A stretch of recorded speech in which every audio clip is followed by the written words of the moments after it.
This is Tyler Prochazka, the features editor for Basic Income Earth Network's Basic Income News. I'm joined today with Joe Huston, the CFO for GiveDirectly, which is currently organizing the largest basic income trial in history. It's already starting to take place in Kenya. And I wanted to ask Joe some questions maybe he hasn't been asked before about their basic income pilot. So first, Joe, can you explain the basic methodology behind the pilot program that's being run in Kenya? Sure, and thanks obviously for having me. The basic methodology is mirroring how we approach any type of sort of scientific experimentation, and so we're using what's called a randomized controlled trial, where whole villages will be randomly assigned to either receive a basic income, receive another type of cash transfer that we're using to compare against the basic income, or be assigned to a control group that doesn't receive anything. And then within each of those villages, all of the adults will be universally treated the same. And so sort of the kind of core groups we're looking at is about 6,000 people or 40 villages will receive a long-term basic income. And so that'll be 12 years of monthly payments of about $22 per adult, which is sized to meet the kind of poverty line in the rural areas where we're working. Those 6,000 people will be compared against two groups of cash transfers that we're using to try to isolate different aspects of the basic income. One of the groups will be a group receiving the same $22 a month payment, but only for 2 years. So once we get to kind of compare the 2-year group and the 12-year group, we can isolate, some of the things that are specific to a long-term safety net.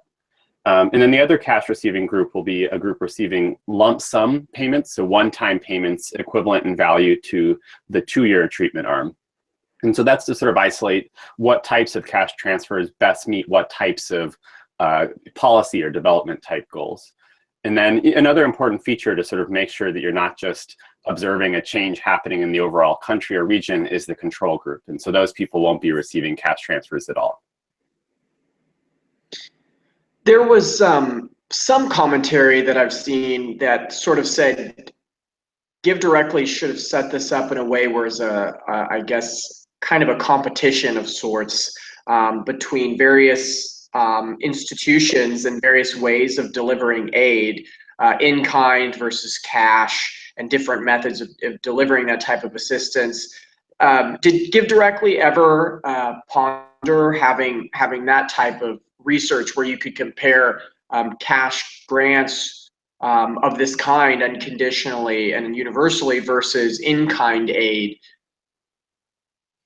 Yeah, absolutely. I'm, personally very sympathetic to those arguments, and in general want to learn more about how cash compares to different types of cash compare, and then also how cash compares to in-kind. For us, it was mostly a funding, constraint that, a pilot of this size is already extraordinarily expensive, and fundraising for sort of additional treatment arms, only sort of increases both the dollar expense and the kind of coordination expense of trying to coordinate between different groups. And so mostly it was a kind of cost-benefit trade-off for us, but obviously, we're in general in favor of sort of increasing the amount we can learn about different types of interventions by themselves and as compared to cash. Has GiveDirectly given any thought about avoiding resentment between villages? I mean, you have these control villages that I assume are getting, questionnaires and some contact by GiveDirectly. How do you avoid creating resentment between villages that receive the cash grant and those that don't? So one thing that helps is that the research surveying is done independently from GiveDirectly. And so, before GiveDirectly will enter an area, a different group called Innovations for Poverty Action will send people door to door and conduct what is about a sort of 3-hour survey, both before we start and then after the cash is already ongoing. And though the field officers for that organization will explain that they're totally independent, that they're conducting a research survey, people can consent to participate or not. And so the relationship between, GiveDirectly has very little relationship with sort of control villages, which I think helps a lot. And then in general, when we're kind of talking to local leaders, the thing we'll explain is and it's something that they're well acquainted with, is that, no intervention, fixed budgets, and so there's always some group that's not receiving.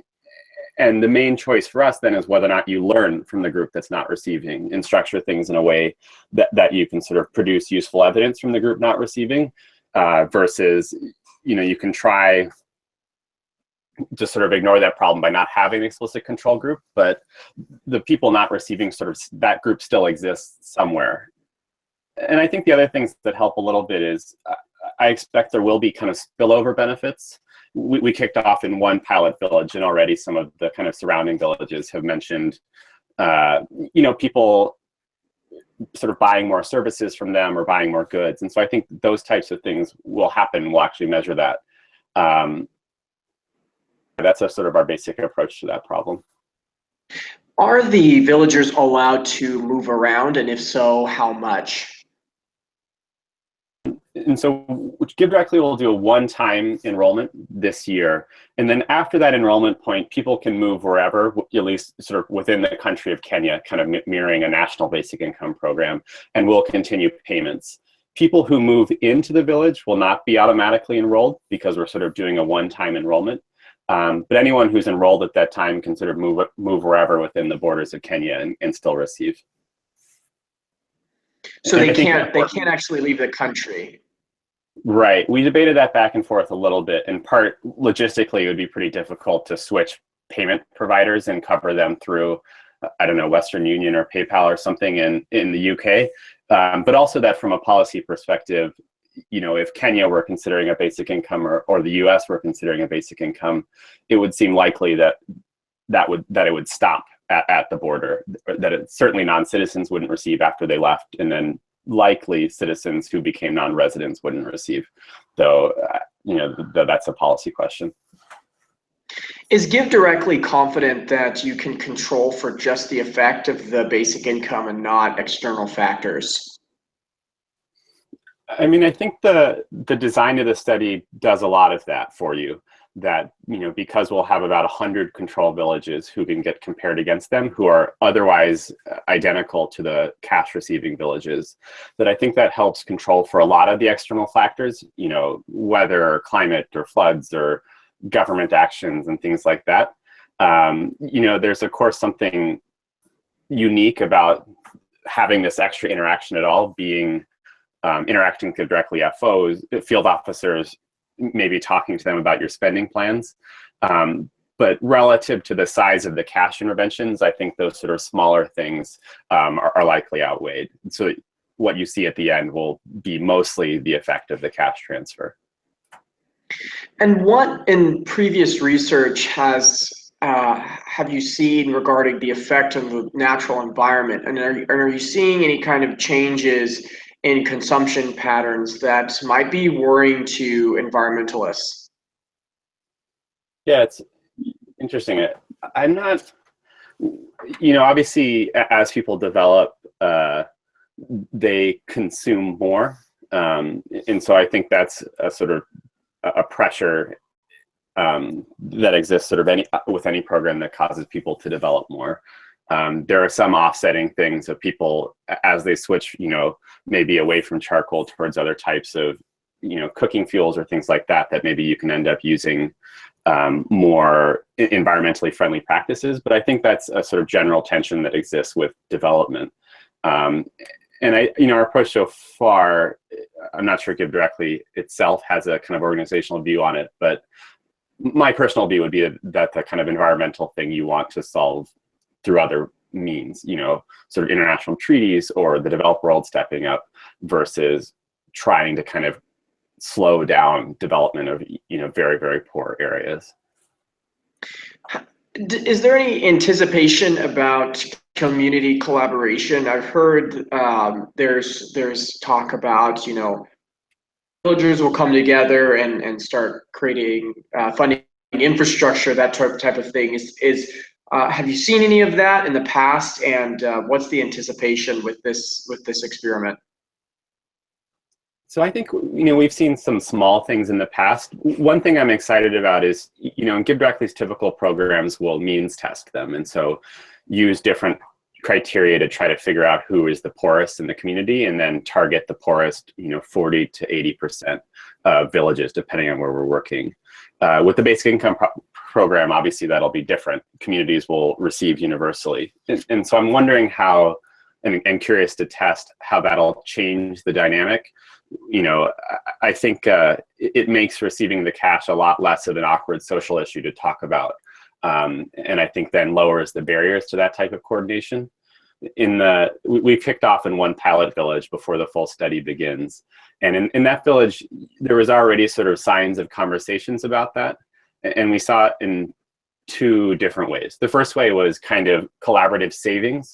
And so a lot of people, if they didn't have needs that particular month, but wanted to be able to invest, kind of worked with their neighbors to set up table banking arrangements, where basically everyone kind of pools their monthly funds, and each month somebody receives all of it, or they pool half their monthly funds and somebody receives sort of one lump sum, with the goal of that being trying to turn the sort of basic income safety net into something that can enable big purchases. The second thing, which I think is more along the lines of what you're thinking about, is we saw the village elder talk a little bit about hoping that people would contribute some for improved roads or a better well. And I think we'll see if that plays out. It's obviously a tricky decision for people whether or not they want to trust group decision-making or trust government decision-making versus spending it themselves. But I think that is certainly an exciting potential for a universal basic income, that it makes some of the barriers to conversation about receiving aid or receiving cash from the government, reduces some of those barriers. What is the long-term goal after the experiment ends? Does GiveDirectly hope that if the data appears successful, that Kenya will implement it as a national policy, that other countries will implement it as a national policy, or that it will become sort of the standard for NGOs for giving assistance? What exactly is the long-term mission of GiveDirectly's experiment? Yeah, GiveDirectly in general views ourselves as kind of a design lab for cash transfers. We're viewing a reality where the evidence on cash in general is extraordinarily good. There's been literally hundreds of studies showing cash in different contexts and different types of cash transfers, and the picture that's been consistent is that you sort of see positive, broad-based effects. And so I think our goal with this particular experiment is to inform both the sort of government policy questions and NGO actions. I think depending on the individual country, whether or not they'd sort of adopt a full-scale UBI or just kind of tilt their existing policies towards UBI, I think is a question. So, Kenya's existing budget on social protection, it isn't anywhere close enough to sort of repurpose towards a full UBI. I think there's some things, other types of government spending or uses of aid that they could repurpose. But I think a kind of full UBI is unlikely in Kenya soon. But there's plenty of things that are sort of kind of intermediate steps towards a UBI. If the study shows that universality in general seems very helpful, they could either sort of provide a very low benefit to everyone in society, or within specific geographies that are especially hard hit by poverty, provide universality there. I think there's other things like, in general, social protection policy in sub-Saharan Africa targets vulnerable groups or labor-constrained groups that politically it's a lot easier to give to people who are disabled or elderly versus giving to people who are just poor. And I think evidence from the UBI study that shows that people who are just poor but receive money and then put that towards investments or sort of have big life-changing effects, I think that could sort of change how social protection policy is done in those countries. And then I think there are a lot of countries that could afford a UBI. There's debate at the highest levels in India, but implementing a UBI by repurposing subsidies. South Africa and Namibia have debated it. And so I think we'd like to inform policy choices there as well. One question that I've run into that I didn't have an answer for, and I'm curious if you do, is do we know the effects after these basic income pilots end? Has any research actually followed the recipients after they stopped receiving the basic income, and will GiveDirectly follow up after after their recipients stop receiving the basic income there as well? I expect the research team will kind of continue to follow up for sort of many years, and we'll get the first version of that after the 2-year payments stop. But I think we'll kind of continue to follow up after the 12-year payment stop as well. In general, I haven't seen as much evidence on basic income type studies in particular, but there is some evidence on cash transfers, long after the kind of money is stopped, what's happening. GiveDirectly's first study measured effects up to a year after payments stopped, and those payments were a mix of one-time lump sums and shorter-term regular transfers, about a year of transfers. And up to a year out, you still saw pretty strong effects on things like earnings and assets, food security, reductions in stress levels. The 2 longest-term cash studies, there was one in Uganda evaluating lump sum payments given to youth. That's up to 4 years out, saw sort of persistent positive effects. And then there's another one in Sri Lanka, I think up to 5 years, that similarly saw persistent earnings effects up to, I think, 4 or 5 years after the cash had stopped. But I am excited to see the effects for these sort of regular stream transfers that a basic income has, and how those persist or don't. I think a general goal of what we're doing is to try to map the different types of cash structures against different cash outcomes. That I think if you're targeting big jumps in earnings, it may be that the best approach is to sort of use large lump sum transfers. But if you're targeting things like food security, or in general a kind of basic floor, then things like stream transfers would work better. So once the money is given to these villagers, what is the interactions afterwards with GiveDirectly? How has GiveDirectly sort of integrated itself into these communities after the basic income is sent out there? GiveDirectly, from a kind of guidance on spending perspective, GiveDirectly tries to be pretty hands-off. That we do want the payments to feel totally unconditional, and sort of recognize that if we're the payment provider, that relationship is tricky. What we do is we maintain pretty constant follow-up from a kind of customer service perspective. And so we have a full-time call center where recipients of the cash transfers can call in with any questions they have. They all are given a toll-free hotline they can call in on. And then also that we're making outgoing calls to sort of make sure that everything is going okay. And the types of questions we're asking are, did you receive the money? Did you have any problems with the mobile money agent, the people who are helping them withdraw? Have you had any problems with your spouse about how to spend the money? Did you experience theft or bribery or things like that? And so we maintain a kind of customer service relationship for the full 12 years, but aren't going to be sort of checking up on their spending.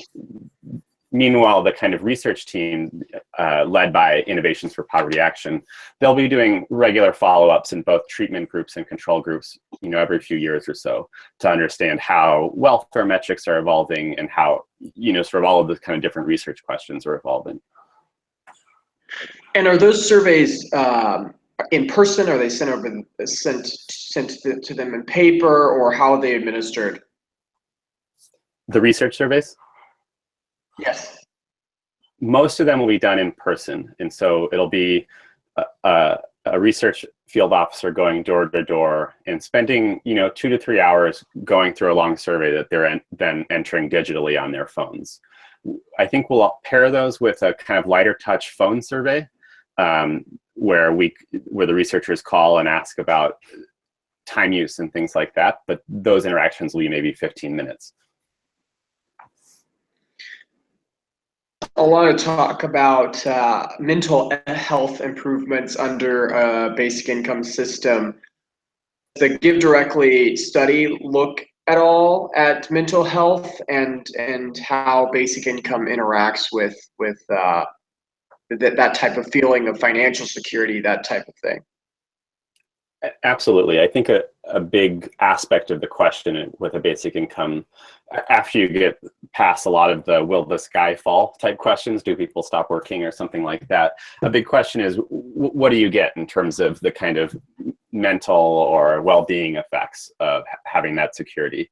And so we'll ask a lot of questions about targeting things like psychological well-being or stress, but also things like how life aspirations or aspirations for one's children change over time after you have that security. A thing we measured in our first randomized control trial was how cortisol, which is a stress hormone, reacts to cash transfers. And in there we found that people will experience significant decreases in cortisol, that there was significantly less stressed. And you could see that both in the kind of biomarker cortisol, and then it was also mirrored in survey data about how people sort of described their feelings about their life. And I think seeing that mirrored or not in the basic income study would be extremely important and interesting.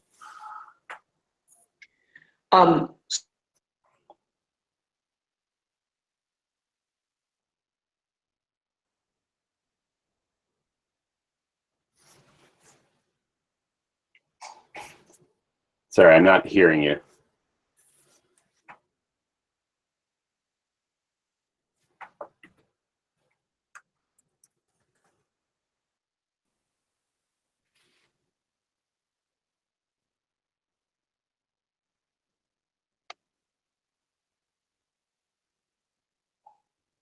Are you still there? Yes. Yeah, now I can hear you. Sorry. So when you're pitching to skeptical donors, what is the pitch to win them over? That they're used to in-kind aid. How do you win them over to this new idea of giving no strings attached cash? I think the first part of the pitch is bounding the outcomes. At least the sort of pitch for the basic income experiment is, for that experiment, there's a lot that we do know, and there's a lot that we don't know about what types of effects we should expect. And so what we do know is the kind of evidence behind cash transfers in general, where, literally hundreds of studies, for the studies that have measured effects on kind of increases in bad spending, quote, bad spending, things like spending on alcohol, tobacco, or gambling, there's been no evidence of increases in that types of spending. For the studies from the developing world about effects of cash transfers on work behavior, the evidence is that it either has no effect or increases work behavior. And then the evidence suggests lots of positive things happen: increases in earnings, increases in food security, investments in things like assets. And so I think that's the sort of starting landscape that you want to kind of make sure people are acknowledging. And then I think the second part of the pitch is the potential of something like a basic income, and that there's both the potential domestically within a lot of countries and then also internationally. A kind of crude way to look at it is, if you add up the global poverty gap, which is how far people who are below the kind of $1.90 a day World Bank line, if you add that up, in total, it's about $80 billion. That if you could perfectly target people, it would take about $80 billion to bring everyone who's below the poverty line to the poverty line. Then if you compare that to the kind of global spending on official development assistance, that's about $150 billion a year. US charitable giving is about $400 billion a year. And then, of course, developing world governments themselves have increasing resources to provide social protection and already administer, over 50 cash transfer programs around the world. And so that landscape is extremely exciting, that we have the potential to end extreme poverty globally. Many countries have the potential to end whatever they sort of consider their national poverty line. And that potential, especially given the kind of starting landscape for cash transfer literature, is extraordinarily exciting. It's a huge opportunity for our generation. And so then it's, the question is sort of, why wouldn't we test this? You may still have reservations. It's certainly very expensive. There are certainly some risks, but the potential gain seems so big that at the very least, it seems worth experimenting with. Another criticism that I hear is you have to reach a certain level of development before cash aid can be effective, or you need infrastructure or educational institutions first. How do you address that type of criticism? Well, the vast majority of what the world knows about how cash transfers work comes from developing countries. And that sort of literature comes from countries that are in various stages of development. The first studies were done in Mexico and Brazil, which are sort of further along in development. But they've been sort of, those basic results have been replicated all over the world, in Asia and Africa. And so I think the kind of starting requisite sort of environment for cash transfers to be helpful are actually very, very few. That if people have access to markets, which the vast majority of people living in the world do, and you have the ability to deliver them cash, which advances like mobile payments, where you can literally text people money basically, and they can withdraw at countless places around them, that it's very, very doable to deliver cash in a sort of all host of environments. What a individual government is able to do in terms of scaling up a policy, I think that is a real constraint. And I think a full universal basic income is too expensive for some countries now, certainly without aid support or something like that. But even very, very poor countries are already administering different types of cash transfer programs. And I think developing the kind of conversation on basic income and the evidence around it can only sort of help them guide their sort of 5 and 10-year plans for where they want their social protection and cash transfer programs to go. And that type of transferability of the research toward other contexts interests me. Do you think that the results from this Kenyan pilot program will be informative, for example, in Western governments? I think they will and they won't. External validity is a question for any type of research study, and how much Kenya, sort of what results in Kenya mean for Detroit, is sort of a real question, as is what results in Oakland mean for Detroit. But I think what I'm encouraged by, or what makes me think this research is valuable, is so much of the current debate about basic income operates in kind of dueling assertions about human nature. That it's not specific questions about how people who are Medicare recipients and then receive a basic income will react or something like that, or how people will specifically use or not use services in Detroit if they start receiving a basic income. But it's sort of things that feel more fundamental. People are worried that if someone has a safety net, they'll stop working. Or if you trust somebody to spend money for themselves, they'll only spend it poorly. And I think those types of questions feel more generalizable. The questions that feel a lot more about human nature or pretty core incentives for humans. And I think we'll be able to answer those with this study. And then this study, I think, can start to talk to some of the other ones, what's going on in Oakland or Finland, and they can sort of fill in each other's gaps. Our study will be the longest term, but obviously won't be in as applicable of a context. Our study will also sort of be universal. And I think these different studies talking to each other will be how this sort of moment in experiments in basic income will have the most effects. And living here in Taiwan and China, I've heard a lot of people say that, well, first of all, they don't really know what UBI is. And when I explain it to them, their initial reaction is that it doesn't jive with their culture. And so based on your own understanding of East Asia and the situation and context here, do you think that a basic income type of system would be workable in this environment?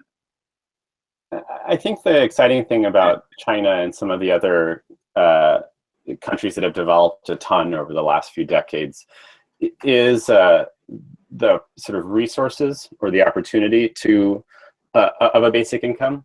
That a picture in a country like China is that they've experienced extraordinary development over the last few decades, and a lot of affluence, especially along the coast, has been created. And they've had huge victories in reducing the amount, in general, of extreme poverty in the country. But some pockets of very, very severe poverty still persist.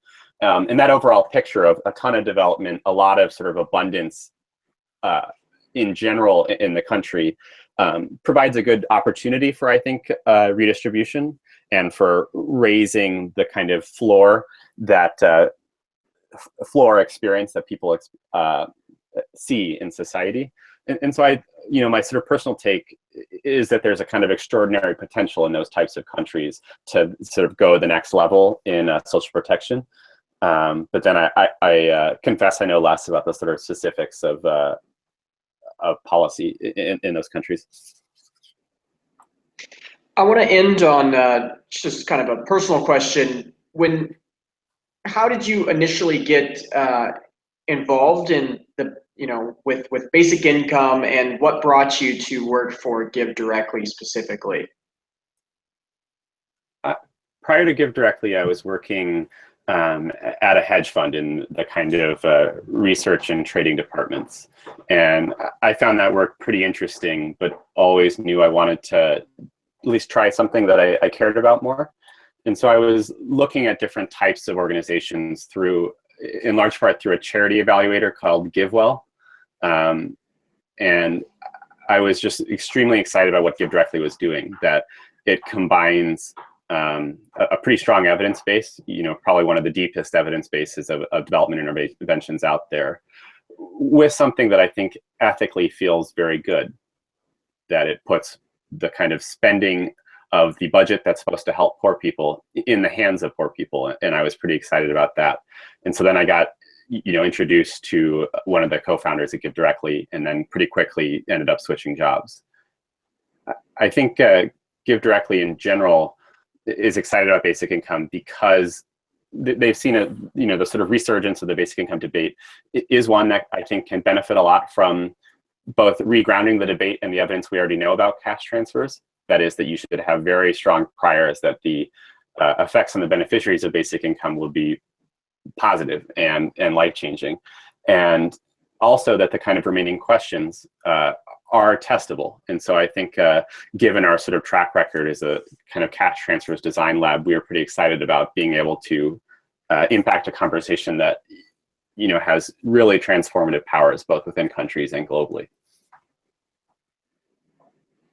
Well, I'm personally really excited to see some of these initial results coming out. I think just even if it's not necessarily transferable particular context in any country, it's certainly getting a debate going, and it's from a historic standpoint, it's obviously the most significant basic income trial in history. So all of us in the basic income movement are ecstatic for the work that you're doing. And I hope that we can, as the trial goes on and some more results come through, that we can talk again and get more in depth about some of those effects that are already starting to take place. That would be great.